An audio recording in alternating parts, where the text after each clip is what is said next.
A human being, through their own life, through their own experiences, can gather a significant amount about the state of their existence and the state of affairs that characterizes Earth and life on Earth. But if a human being is able to locate information that's been written down or stored in some way by other people, they can effectively add layers and shades of partial experiences that have been lived by somebody else, people who have documented history. Essentially, a person who studies history greatly expands the fineness and capability of their interpretive device that is involved with interpreting political affairs, social affairs, economic affairs, philosophical affairs, scientific affairs. Studying history is one of the greatest advantages that we have today. The United States is often compared to Rome, and for good reason, because there are so many similarities, and the founders of the United States were very fixated and concerned with the Roman Empire when they were crafting the United States, and we have the advantage of Rome. We have the advantage of large civilizations that have existed before where they didn't quite have that advantage. The Romans had the Greeks, which was helpful, but we have such a huge advantage, and I would highly recommend studying history. And if you're fortunate enough to have a interest in history, a burning, true interest in history, you are a fortunate person, because you will expand things about you that you don't know you're expanding. You'll just be going through history, reading accounts, reading and watching and listening to all the information you can find, but you're expanding so many other things at the same time. And it's a huge benefit. George Washington, our first president, was our version of Cincinnatus. He was a man who became highly involved with leading the United States. He became the first president, and then he left, just like Cincinnatus in the Roman Empire. He managed to pull off one of the most noble things, one of the most difficult things a human being can do, and that is to be involved with power and then leave it behind. It is truly one of the most difficult things we can do. And we're fortunate to have that. We're fortunate to have Rome as a way of sort of adding context to what's happening here. The Romans didn't have a constitution, and we did a very good job of taking the example of Rome and improving upon it. In fact, the South, during the Civil War, one of the reasons they justified slavery was because they said that Rome functioned as a republic with slavery for some time. And they said since that was the case, that's how it should be here. But obviously, the United States was an experiment that was designed to improve upon Rome and true equality on paper for all. It took us 80 years after the revolution to button that up, and legally everybody is equal on paper, but socially, culturally, that takes more time. It takes more time, and there's always going to be setbacks, even though I use that word always as if many other civilizations have tried it like this before, like we're doing it, which they haven't. There's obviously been multicultural civilizations before, but not to the degree that the United States is operating. And you notice with all these different people, all these different types of people, it's almost like the gaps are plugged. It seems like the more different types of people that you have who are linked to all different types of historical chains into the past, you have a much wider breadth of experience and wisdom and history to call upon. And I think as time goes, as time edges, we will see more and more how valuable it is to have just so many people from so many different places. But we all have to be united by that thing that we all understand as the promise of the United States.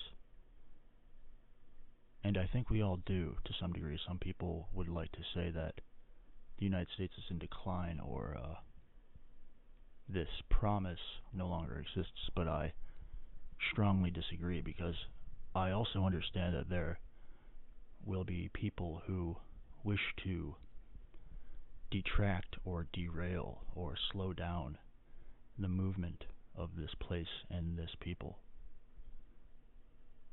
But while there will be setbacks, it will not be stopped. It will not be just ended. So long as we preserve those core elements that exist on that document, on that Constitution, so long as we keep those things, we will be fine. We will make it through just about anything.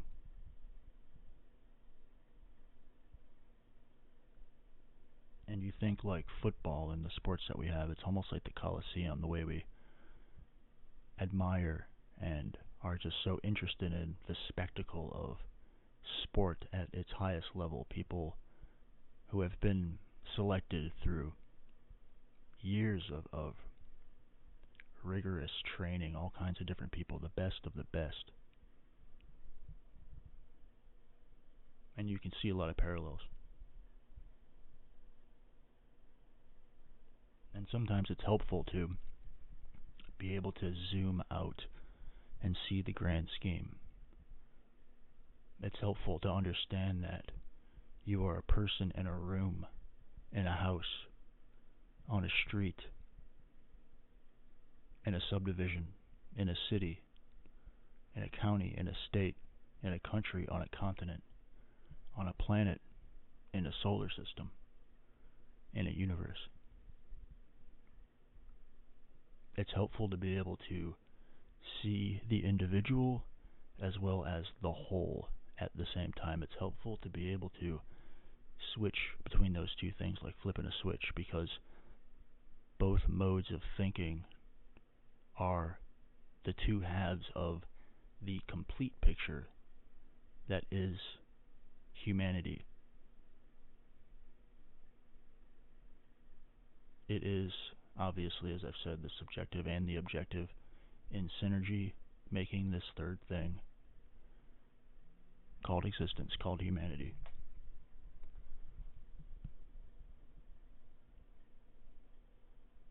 And it's a beautiful thing. It's a beautiful thing how you can describe this universe both as a dead, dry thing that follows patterns and laws and is relatively predictable. And at the same time, it's also this romantic thing, this living, alive, spontaneous thing that is completely unpredictable and truly unknowable. Unknowable within the context of information. It is knowable in terms of its nature, because we are its nature. We are nerve endings within the body that is the universe, that is reality. We are fractals of the whole, but within those fractals, the whole is contained, the whole is known. And you can look at a civilization like the United States, and through its various phases, its various ups and downs, its temper tantrums, its angry moments, it's endearing moments. You can view the whole almost as one person. You can see the entire population in tune in a way, especially now more than ever. You can really get a sense of sentiment with the way the internet is. And if the United States were a person, who would that person be? And one might answer that question very differently based off of what they see most, what they look at most, what most often pulls their attention into it, what sort of person, what sort of people. And in knowing myself, I know others. And in knowing others, I know myself. And having the ability to find information, very good information that's been verified to the best of its ability, to study the philosophers and the leaders and the great people of the past. What a privilege that is. That is a true privilege. Because what a state of affairs it would be if we just were born and that's it. We just had our local people telling their stories of their experiences, but orally passed down stories to characterize the world. It really does seem like it would change us dramatically to not have the advantage of hindsight, even though everybody will interpret things differently. There is a general undercurrent through things that are true that we all identify and all recognize and all see.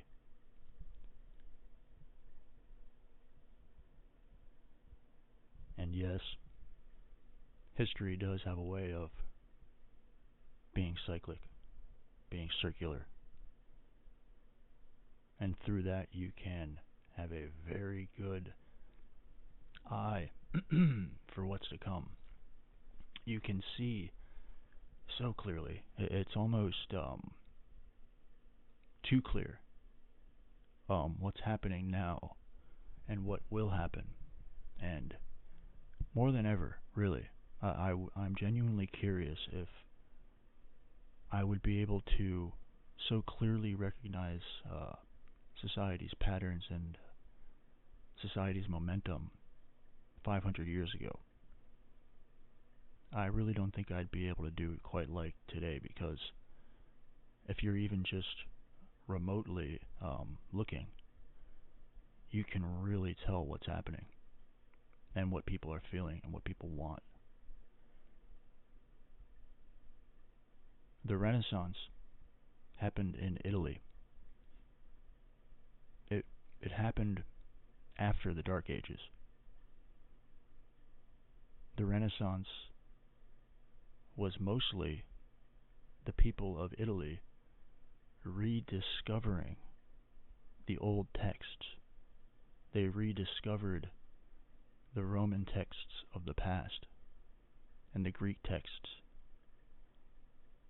And it led to this explosion of new thinking, because the men and women who added to our body of knowledge in the past, the ones who wrote it down and stored it for later,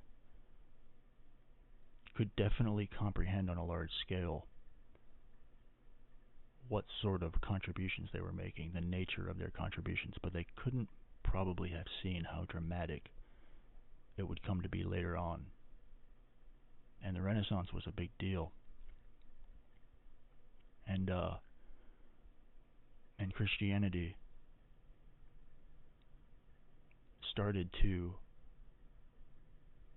sort of splinter off into different denominations.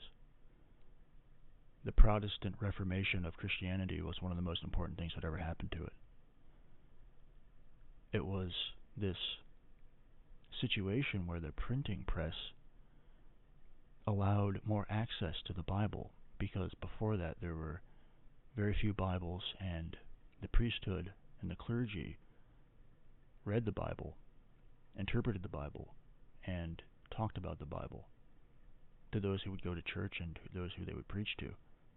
But that's all you could ever rely on, because you yourself, if you could read, which is unlikely, you just trusted what you were hearing, obviously, because there's no other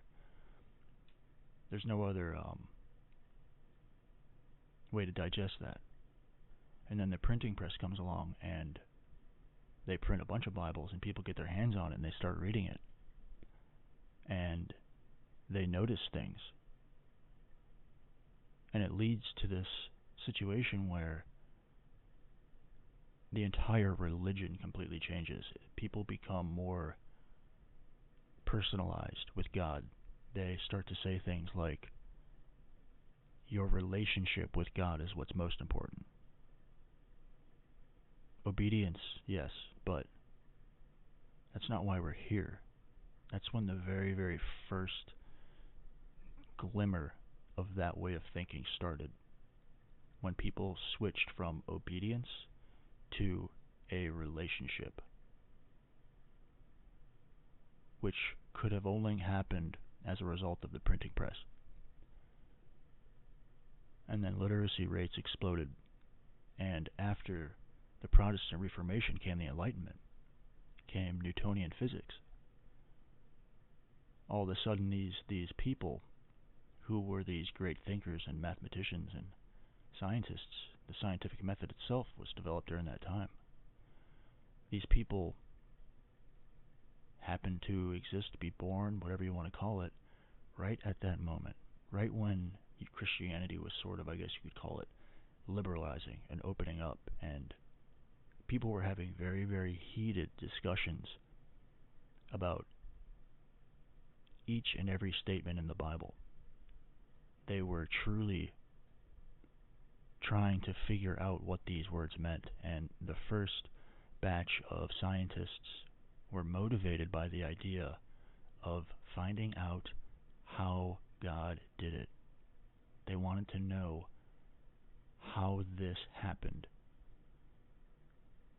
So they started looking at things in terms of scale, smaller and smaller and smaller with the microscope, and then looking away further and further and further out into space. They tried to take apart the natural world and the laws, the physics, the patterns that were discovered during that time are a staunch reflection of that. Because the universe went from this place that was made but still at the same time very artistic, you could say, and beautiful, and just an orgy of absolutely phenomenal methods of creating a universe, of world building. It went from that to Newtonian physics, which boxed things into very simple boxes and had very simple explanations. It dissected things into boxes, and you had to put those boxes together to form a bigger box, and put those boxes together to form a bigger box. And right now, we're just sort of coming out of that, and we are entering another stage of, I guess you could call it a religious renaissance, but with the added benefit of all that the scientific method has provided over the last 300 years. Somebody once said, a man begins his scientific career at the top of the glass. He starts sipping from the glass of science and the scientific method, and by the time he gets to the bottom of the glass, he finds God. And that sounds weird, but I'm no scientist, but I am privy to the work of a lot of people who have done very good science. And I've been able to see their conclusions and understand their conclusions. And somewhere around maybe the year 2013, the revelations and findings of science were pointing more and more towards not a universe that just came to be, not a universe that is self-replicating, but a universe that was made. And all of a sudden, people got real quiet, because for the last 100 years, people have been very happy to pronounce this or that finding that led one to believe that maybe there is no God. Because that's the other part of it. After the scientific method took off, first they were trying to find out how God did it, but it started to deviate and lean more towards maybe he didn't do it, maybe nobody did this. And now, let's see if we can find information and true things about this reality that seem to indicate a lack of a creator. And a lot of things went forth with that spirit. But as anybody knows, science is, you must be objective. You must. We all have some taint of bias and subjectivity, but I think certain people are capable of more objectivity, and some less. But we suddenly got very quiet once we got into the quantum world. Once quantum physics really started to take off, we could not help but see the specificity and design of this world and of ourselves. And it became obvious.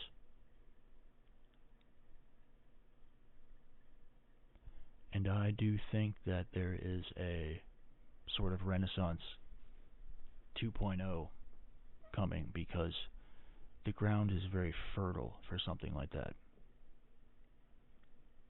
You can feel it, We're at a time where we have access to this great, true, amazing pool of information, of documentation. And all of us, so many people are interested in studying every day in their free time, and reading, and listening and watching. The net result of that is yet to be seen. We haven't really seen the fruits of this information age yet. We've seen some of it, but not anywhere near all of it. And there's going to be some people who come around who are very, very smart. And we are going to take what has been similar to Rome and greatly improve upon it. And a lot of that is going to have to do with artificial intelligence. There are some who believe that there will be a time when humanity essentially hands off our large decision making and our investigations of reality in the universe to artificial intelligence. Maybe. Probably. There are some people who want to create machines, sentient machines, as gods. And I can understand why. I can understand why somebody would want to do that. But me personally, I'm not exactly fully sold in either direction. I'm sort of to be determined type thing,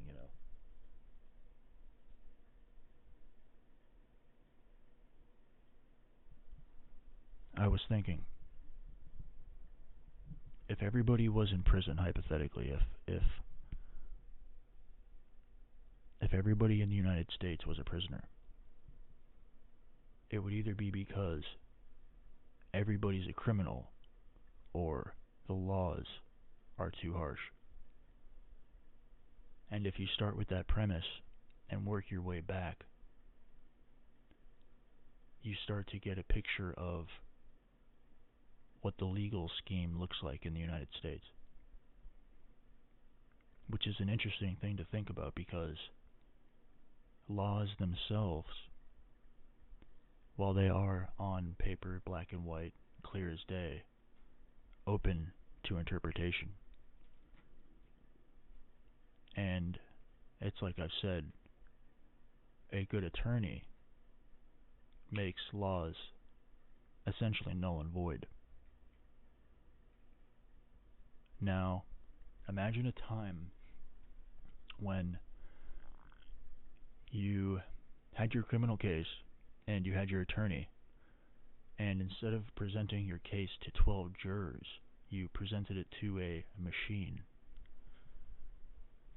A machine who knows the full body of United States law, federally, locally, and it knows every detail of the case inside and out.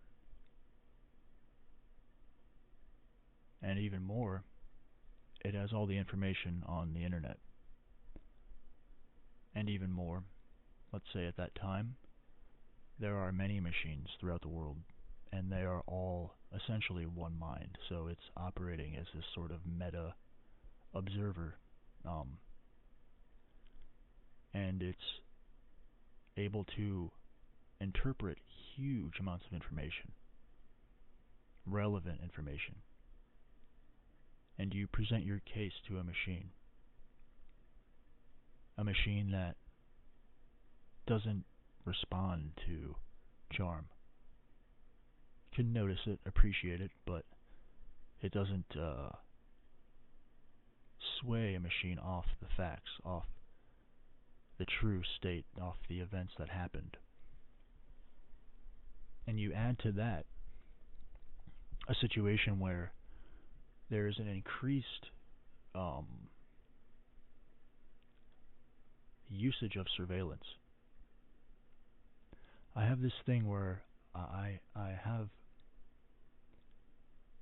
have a tendency to think over time surveillance will increase, and that will be in tandem with the increase of machines as well. I also think people are angling to replace policing, human police, with machines. I really think that's what people want, because the motive for a slogan like defund the police, all these movements that have come about, I think is truly rooted in the desire to completely change how we police, and I think it is more to do with replacing the people with machines.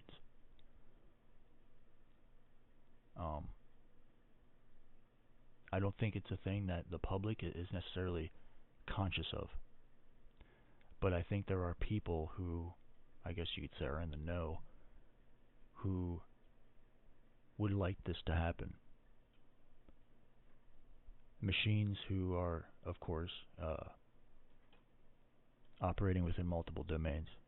You have drones flying around, you got those dog-looking things, and then you have regular bipedal machines. Machines who pull you over for going 55 and write you a ticket, no matter what you look like, no matter what you say, no matter how you sound. But if your parents are in the hospital and there's some emergency, and it's able to take that into account as well and give you a pass, that's ideal. That's true intelligence.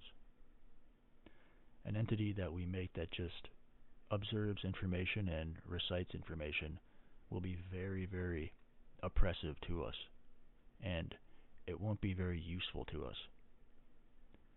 If we're going to make artificial intelligence, it needs to have that additional quality, that thing that separates us from animals, from dogs, from everything else, that quality that we recognize that separates us. We need that in machines as well, if we're going to do this. So say this crime happened, and on the crime scene it was all machines who did the crime scene investigation, who did the entire investigation, who went over everything, documented everything. And as that happened, the judge and jury, who you'll eventually sit before, sees this in real time, sees it all happen. It already fully knows everything about the case, more than any one person could possibly know. And the lawyer presents his case,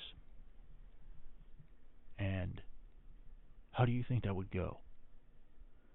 Do you think the accuracy of judgments would increase or decrease? Do you think a machine would be better in that situation at rendering a verdict? And how would we know? And in that situation too, you have to imagine your phone as well, and it has access to your phone. I think over the next 20 years or so, we will see a rollback of human police, because the pitch is going to be that human police are too subjective, they have too many biases. They'll be able to say machines aren't racist or sexist or all that, which is true, and they'll be able to say machines don't get scared when a gun is pointed at their face. Machines don't accidentally fire because their nerves are just through the roof. Machines don't run out of energy when they're chasing a suspect. I mean, when you think about it, the pitch is obvious and clear and inevitable. Truly inevitable. And I think that is in mind while this artificial intelligence and these machines are being made right now. I think that's completely part of the design. I think that's one of the very first things that artificial intelligence, when it is embodied in the world, will do, is policing and operate within the justice system. But like I said, it needs to have that wisdom, or even a sense of humor or irony, because I don't really think of it as true intelligence until then. Because I wouldn't trust a person without those qualities.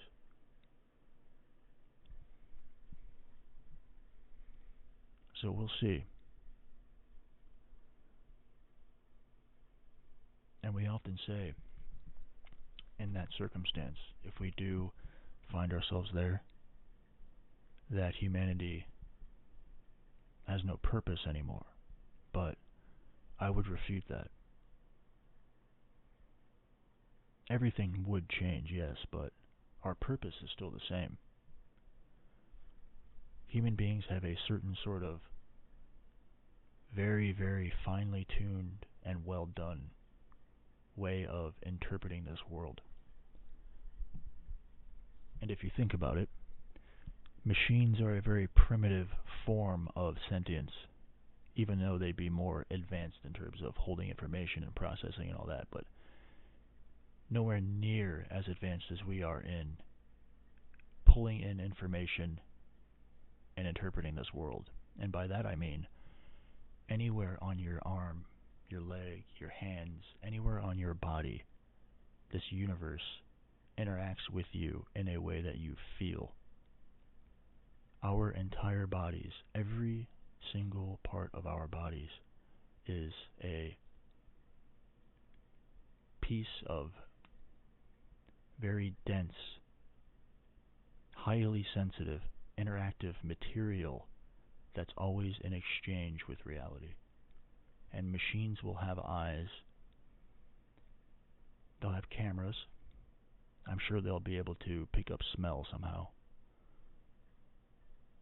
But that is nowhere near what human beings do.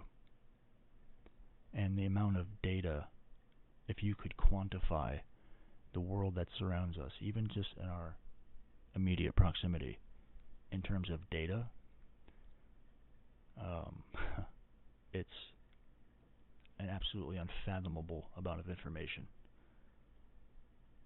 Unfathomable. You would fill up hard drive after hard drive in seconds, thousands of hard drives in a second. Because this universe is so rich, it's not just the aesthetics and the things around us. It has living depth,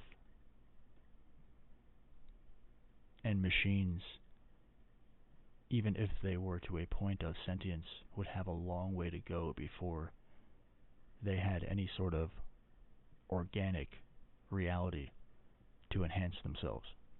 The goal of a machine would be to become organic eventually, because organic is it's the most truly efficient way to exist in this universe. As alloys and metals and wires, it is so, how would you say, low resolution. It's like those computers in 1996 playing Duke Nukem that were like 16-bit and the pixels were huge and it looked terrible. That's a machine. A very, very advanced machine, even Terminator. For all its perks and bonuses, it is absolutely not even on the same level as a human in terms of combining this activity that surrounds us into a raw and true feeling. And it's not just feeling emotions, not just that. It's the way we are reality. It's the way we truly are our surroundings, and our surroundings truly are us. Machines would have a lot and a long way of interacting with human beings and refining their bodies and the materials they're made out of until they could grow a body. The highest and best state of sentience is a body that is organic and grown, ideally as a result of the mixing of two different entities, like a mother and father.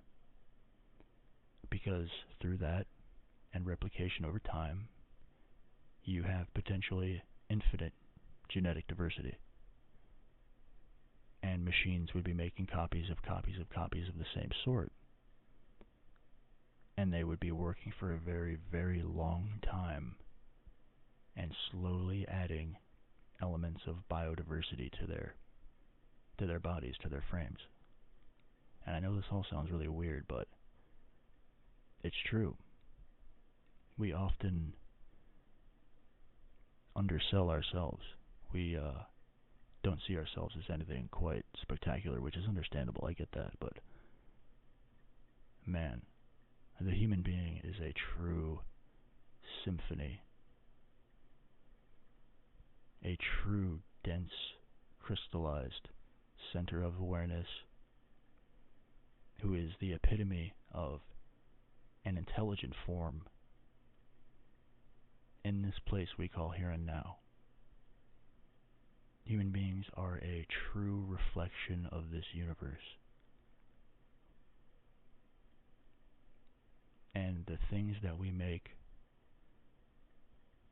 over time will become more and more like us. And when we make art, and when we look at sunsets, and when we see beauty, we understand that these are things that we want to not only pass on into the things that we make, whether it be our kids or machines. They're things we want to make more of with our own personal fingerprint somehow on it, within it, somehow characterizing it. And it's so easy to fall back and collapse into the normal state of life when it just seems so mundane, when it just seems so routine and so ordinary and just not that great. But I assure you, there is a whole other view. There's a whole other view that's also true, just as true, where you can see yourself and experience yourself and the world and other people as the most miraculous thing that there could possibly be. And it's not bullshitting yourself. It's not a lie. It's not optimism. It's not looking on the positive side. It is the other side of the coin that's always available, that's always there. And if you zoom out, you'll see it.